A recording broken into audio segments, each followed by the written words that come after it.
Hi everyone, back again, rocking the Liverpool shirt today. It's nighttime, hanging out in the car since it's cold and it's easier to record. So today, continuing with our series of off-season discussion, I guess talk about my team, which is the Baltimore Orioles, which is pretty cool. And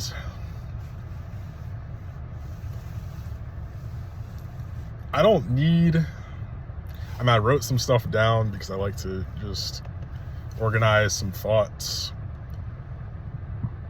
But really, I don't need notes or anything. So like I said, this is my team, so I can talk about them for like an hour. But I'm not going to do that. I'm going to see how this looks without the light. I'm probably going to have to turn it back on. Let's see. Yeah. So anyway, I might turn it back off in a few minutes because I don't really feel like having the light on in the car. Anyway, well, the 2025 season was unacceptable. I think there were,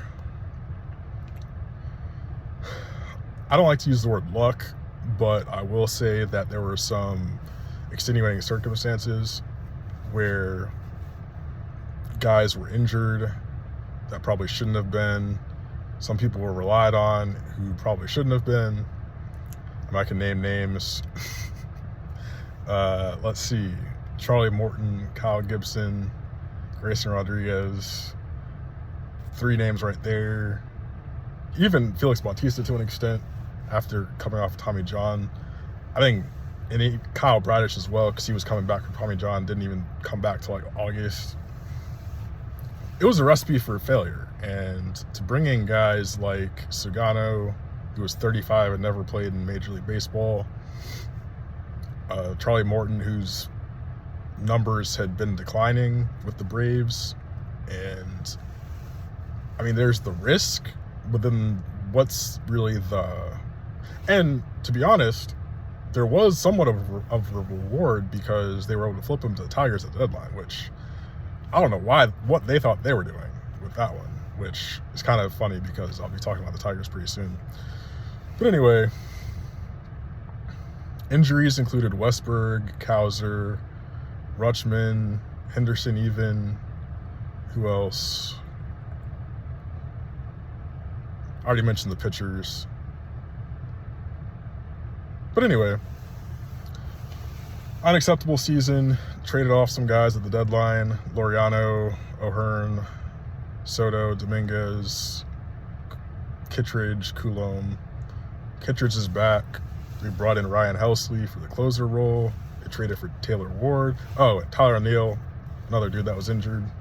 Although he's been injury prone through his career, and he's only early 30s, and his physical attributes have basically declined to the point where he's a bad defender in right field and he can't run. And he's pretty much a bodybuilder who, if he's healthy, can hit some home runs in theory. I mean, if you go to his Savant page, his underlying metrics weren't that bad. It's just he didn't play much and he didn't produce to the extent he should have. Although, again, like I just said, the underlying metrics said he should have done better than he did if you go and look at his page. But anyway, that was about 4 minutes of just sort of some background. I only went to one game, which was against the Tigers when Skubal pitched, and of course the Orioles lost. So just getting into it, pitching. I think the ideal outcome, having already gotten the closer, is to bring in, I'll just name the 2 names I want, which again, it's unrealistic because of the draft picks attached and the money that would be spent and the years, but either Framber Valdez or Ranger Suarez, that'll be the lefty, and either Michael King or Zach Gallen as the righty. The pairings would be Valdez and King, and then Suarez and Gallen. The reason being, both Valdez and Gallen have proven to be reliable, consistent, durable. So that's a big part of this issue here, where Bradish had Tommy John. Wells either had Tommy John or some shoulder issues or whatever, but he's had health issues. Grayson Rodriguez was literally traded because he can't stay healthy. Trevor Rogers looked bad for a couple of years, and then just not magically, it was hard work, coaching, etc., but he pitched like one of the best pitchers in the game for, I think it was like 109 innings or so for 2025. Then you have more or less Kramer. He should probably be a 5. He's not a bad pitcher. He's really consistent, but he's just consistently like slightly above average. And other than that, there's like Cade Povich, Tyler Wells, if you can even count him as a starter now. I'd have him in the pen. Chase McDermott, Brandon Young.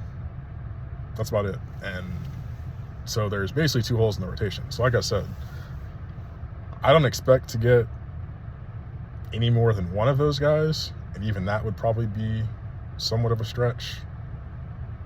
So I've added, and this is more of a mental note now, some trade targets, which are Freddie Peralta, although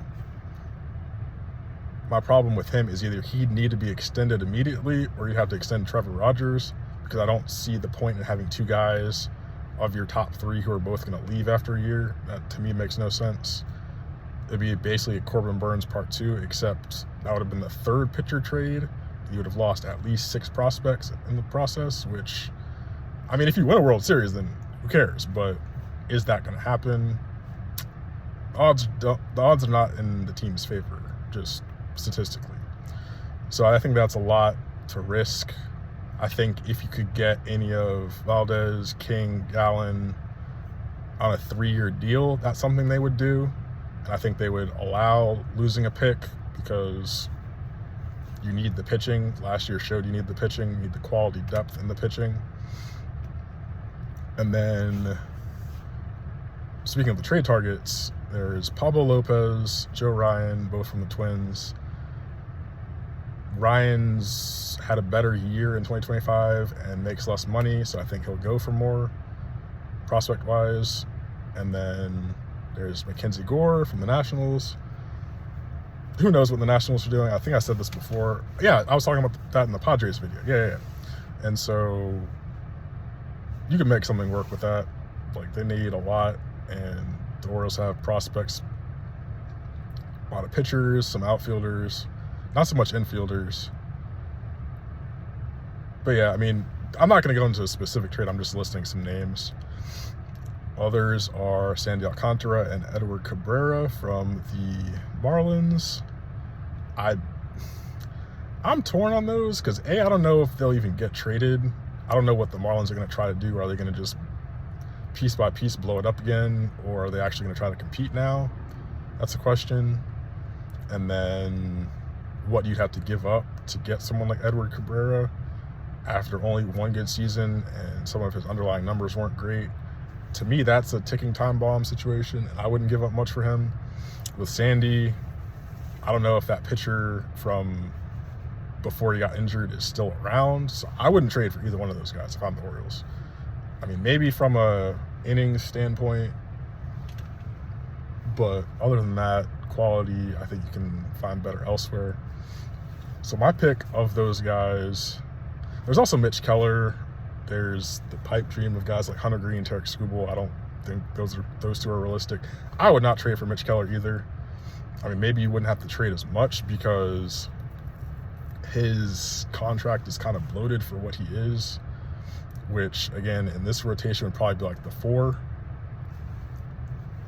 That's not a needle mover. That's you sign one of, as I said, a Fromber, Ranger, King, and then you get Mitch Keller. I think that would be fine, but I think just getting Mitch Keller, that's not going to move me at all. And then who else? Like I said, I'd be perfectly fine with something like Pablo Lopez in a trade and then Zach Gallen or something like that, because it's 2 years of Lopez and then you probably get 3 or 4 years of Gallen. So even if Rogers does go, you'd still have Bradish, and then those two. And then if Povich, McDermott, Young, any of those guys come along, Trey Gibson, Michael Forret, Nestor Herman, I'm forgetting one. Anyway, the point is there's a bunch of pitchers in the system, and finally there's a bunch of pitchers in the system, which is awesome. Other than that, I guess moving on to the bullpen, I would love to see 2 more relievers, because you got Helsley, you've got not much else in the bullpen. I mean, there's like Rico Garcia, Inia Cano, if he's even reliable at this point. The lefties, basically Keegan Aiken, and then a couple guys who were just there last year. So I would like to see, I think it'd be cool to bring back Gregory Soto, because of him and Dominguez, of the guys I got from the Phillies 2 years ago, or 2 seasons ago now. I guess it was 2024 deadline. His stuff isn't as good as Dominguez, but he doesn't have the walk problem, and we need a lefty. And Aiken is fine, but you need another lefty. Righty-wise, I'd be going for Tyler Rogers, because you already have a Rogers, and I want another Rogers. It would be cool to get Taylor too, but that's a little too much, and he's not as good as Tyler at this point. So anyway, Tyler Rogers, what's that called? Oh Lord, I forgot what they call it now. Basically, he throws sidearm, for lack of a better way to put it. Submarine, that's the word. Good Lord. He's there, was with the Mets, got traded from the Giants, I want to say. Are they both on the Giants? Yeah, because Taylor got traded to the Reds, and then Tyler got traded to the Mets. That's right, yeah. So yeah, Tyler Rogers, Gregory Soto, you already got Helsley. That to me is a really good bullpen. Plus you got Kittredge, plus you got Aiken. That's at least 5 you can probably trust. And then between someone like Garcia, Wells, Cano, Selby. Brian Baker's gone. He was with the Rays now, so you can't say Brian Baker anymore. Maybe one of the young guys could go to the bullpen. Anyway, to me, Luke Weaver is another one. I forgot about Luke Weaver. If you could get him for cheap, I'd be getting Luke Weaver. Have him and Kittredge kind of as the setup guys. That would be sick. Lineup-wise, I don't have too much to say. My worry is that they'll trade Kobe Mayo, which that's not the worst thing. It's just I don't think they'll properly replace him. And my pick would be Pete Alonso. Go get Pete Alonso, man. Stop playing around. Go get Pete Alonso, spend your money, flip Kobe Mayo and something else for pitching. Hey, if that's Joe Ryan and you can get a guy like Merrill Kelly or Chris Bassett, I don't really like those dudes. Even Justin Verlander at this point. For a year, who cares? Just some dudes who will eat innings. You get Joe Ryan for 2 years, extend Trevor Rogers. I'd be cool with that. But Pete Alonso transforms the lineup again, because you get Taylor Ward, he helps the lineup. A healthy Tyler O'Neill helps the lineup, because this is the team that struggles against left-handed pitching, to the point where I wouldn't have the likes of Basayo, maybe Beavers, definitely Cowser, and definitely Holiday. Unless something changes, I wouldn't have them hitting left-handed pitching. You need some righties in that lineup. So you have O'Neill if he's healthy and producing. You have now Ward. Adley's a switch hitter. Gunner's in the lineup anyway. You have Westberg if he's healthy, because he has some health issues. But yeah, adding a dude like Pete Alonso, he has righties and lefties. That's the dude I want. I don't know if that's realistic, but I would be going. I looked at his expected home runs at different parks. They had like 50 home runs or 48 home runs or something like that at the Orioles, as opposed to hit like 38 for the Mets. Get this dude at Camden Yards. I want Pete Alonso. That's not realistic, I don't think, unfortunately, because I think he'll end up either back in New York with the Mets or in Boston. But I would love Pete Alonso. I would love some combination. Well, not even a combination, but one of Valdez, Suarez, King, Ryan, Lopez. I'll throw in Lopez because I think his numbers looked pretty good last year, even though he only threw like 70-ish innings, 75, somewhere there, around there. And I think he'll be cheaper than Joe Ryan, like cost-wise. And I know how Mike Elias can be. He won't hesitate either, because he was paying dudes like Charlie Morton and Tomoyuki Sugano over 10 million. So if you're paying Pablo Lopez, who's actually a good pitcher and is still young, why wouldn't you pay him 20 million? Duh. So those are my thoughts. I don't know what other people think, how many Orioles fans are even out here watching stuff like this.